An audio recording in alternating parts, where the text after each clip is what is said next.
It's 3:14 a.m. You're staring at the ceiling. Your phone is face down beside you, glowing faintly through the case. You didn't wake up for a reason. You just did. And now your mind is doing that quiet, restless work it does at this hour. Replaying a conversation, drafting a text you'll never send, wondering if this counts as insomnia. You assume this is a malfunction, a modern glitch, screens, stress, coffee, at 4 p.m. Here's the disruption. For most of human history, waking up in the middle of the night wasn't a disorder. It was the schedule. By the end of this, you won't just understand why you wake up at 3 a.m. You'll understand that your brain may still be running on a clock built for a world lit only by fire. And that clock never got the update. Start with the historian who found it first. Roger Ekirch at Virginia Tech spent over 16 years combing through more than 500 historical sources, diaries, court depositions, medical texts, even prayer manuals from before the 1800s. In 2005, he published the results in a book called At Day's Close. The pattern he found was staggeringly consistent. People across pre-industrial Europe didn't talk about sleeping through the night. They talked about first sleep and second sleep. Two distinct blocks separated by an hour or more of calm, deliberate wakefulness. In that gap, people prayed. They had sex. They tended fires.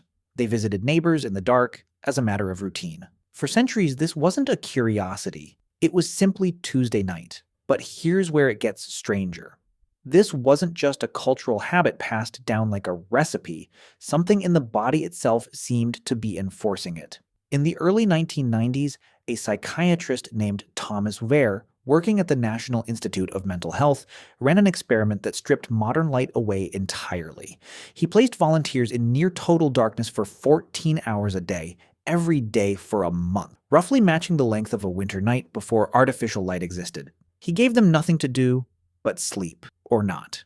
Within weeks, without being told anything about history or Ekirch's research, the subject's sleep split on its own. 2 4-hour blocks, a quiet, wakeful hour in between, marked by a measurable surge in melatonin and a calm, almost meditative alertness.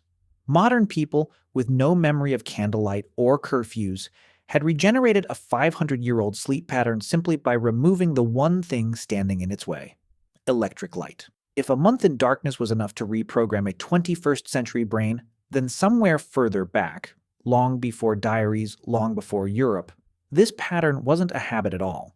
It may have been the default setting, which raises an obvious question. If this rhythm is really built into human biology, it shouldn't have disappeared everywhere modern light hasn't reached it yet. That question sent researchers looking for a population still living without electric light, and they found one. In 2015, a research team led by Jerome Siegel at UCLA published a study in the journal Current Biology examining 3 pre-industrial societies still active today: the Hadza of Tanzania, the San of Namibia, and the Tsimane of Bolivia, none of them connected to an electrical grid. Using wrist monitors to track sleep with precision over hundreds of nights, the team expected to find some trace of Ekirch's segmented sleep. They found the opposite. All 3 groups slept in a single consolidated block, roughly 6 to 7 hours a night, no midnight waking, no first and second sleep at all. That's not the whole story, though, because if segmented sleep isn't universal, even without electricity, then Wehr's melatonin surge and Ekirch's 5 centuries of diaries need a different explanation.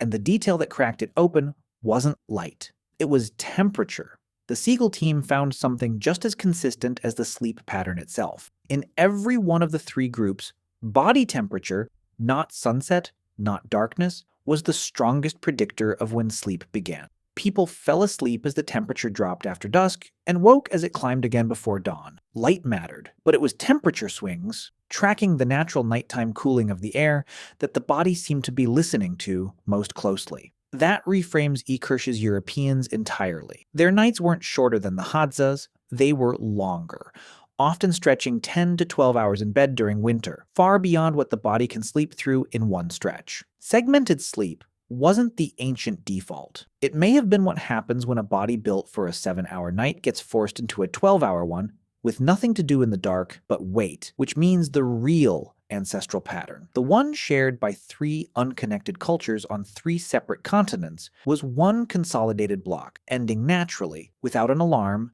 without a screen, without percentages of a battery ticking down before sleep like a countdown. But there's a problem that no amount of Hadza data can explain. Those societies still don't report the specific, wide-awake, mind-racing 3 a.m.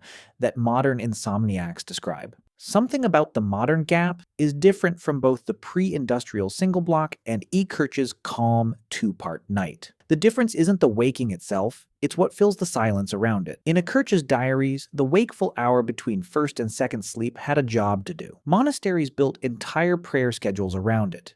The medieval office of matins was performed at this exact hour, timed to a wakefulness the whole culture expected. Married couples used it, by their own written accounts, more often for sex than any other hour of the day. Farmers checked on livestock. Neighbors, according to court records Ekirch found, sometimes walked to each other's houses at this hour to talk, an act that would unsettle almost anyone today, but at the time drew no comment at all. The Hadza and the Tsimane, sleeping in one uninterrupted block, never developed that middle hour at all, because their bodies never asked for it.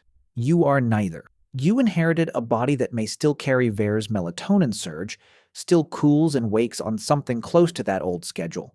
But you inherited none of the culture built to hold that hour steady. No prayer schedule, no expectation of a visit, no fire to tend. Just a phone, face down, glowing faintly through the case, and a mind with nowhere old to put itself. That's the actual disruption, not that you wake at 3 a.m. Your ancestors, split across 5 centuries and 3 continents, all did some version of that too. The disruption is that you're the first version of this species expected to treat it as a malfunction, to lie still, diagnose yourself, and wait for a return to a single unbroken block that may never have been the ancient standard to begin with. The 3 a.m. wakefulness isn't new. What's new is being alone in it.